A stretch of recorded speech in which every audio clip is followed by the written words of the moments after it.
তোমরা আমার কাছে অনেকেই বলেছো যে দিদি তোমার ডেলি রুটিনটা একটু শেয়ার করো। তো চলো আজকে তোমাদের সাথে আমি ডেলি রুটিনটা শেয়ার করছি শুধুমাত্র সকালে।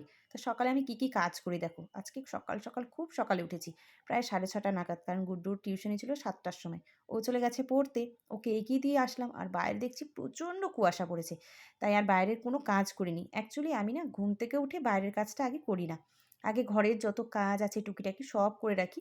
যেমন রান্নাঘরে আমার কোনো কাজ থাকে না, আগের দিন রাতেই আমি সব কিছু করে রাখি, এমনকি রান্নাঘরটাকেও মুছে রাখি, যেন বাসি রান্নাঘরে আমাকে ঢুকতে না হয়। শুধু সকালবেলা একটু ঝাড়ু দিয়ে দিই, ব্যাস হয়ে যায়।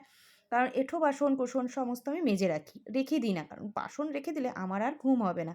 তো ওদিকে দেখো সমস্ত বিছানা আমার ওঠানো হয়ে গেছে। আজকে যেহেতু কাছাকাছি নেই, আর কাছাকাছি থাকলেও আজকে করা যাবে না, বাইরে প্রচণ্ড কুয়াশা, শুকোবে না। এদিকে আমি টিভির ঘরটাকেও একবারে পরিষ্কার করে নিয়েছি। প্রত্যেক দিন কিন্তু আমি এই কাজটা করি, যেহেতু একদম মেন রোডের পাশে বাড়ি আমাদের। মানে এত ধুলো হয় না, কি বলবো তোমাদেরকে, প্রত্যেক দিন একটু ডাস্টিং না করলে পরে আর হয় না। আর কেন বলো তো, আমি না কাজ জমিয়ে রাখি না। এই কাজটা যদি আমি দুদিন পর করি, এতে আরও ধুলো জমে যাবে, এতে আমারই কষ্ট হবে, মানে আমার একটু ডাস্ট অ্যালার্জি আছে। তারপরে চলে গেছিলাম সোজা ঠাকুর ঘরে, ঠাকুরের ঘরটা একটু মুছে নিলাম। এরপর প্রত্যেকটা ঘর আমি ঝাড় দিয়ে নেব। আগে যখন আমার হেল্পিং হ্যান্ড ছিল না, তো সকালেই আমি কিন্তু ঘর মুছে নিতাম।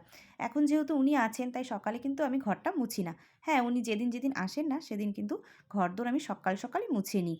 এদিকে দেখো ঘরদোর কিন্তু আমার পরিষ্কার হয়ে গেছে, মানে সকালে যা যা কাজ ছিল, টুকিটাকি বাসি কাজ, সব কাজ আমার কমপ্লিট হয়ে গেছে একদম সারাদিনের জন্য। আর আজ না খুব ঠান্ডা পড়েছে। এবার আমি যাব উঠোন ঝাড়তে, কারণ উঠোন ঝাড় দেওয়ার পর আমি স্নান করে সোজা চলে যাব ঠাকুর ঘরে পুজো দিতে।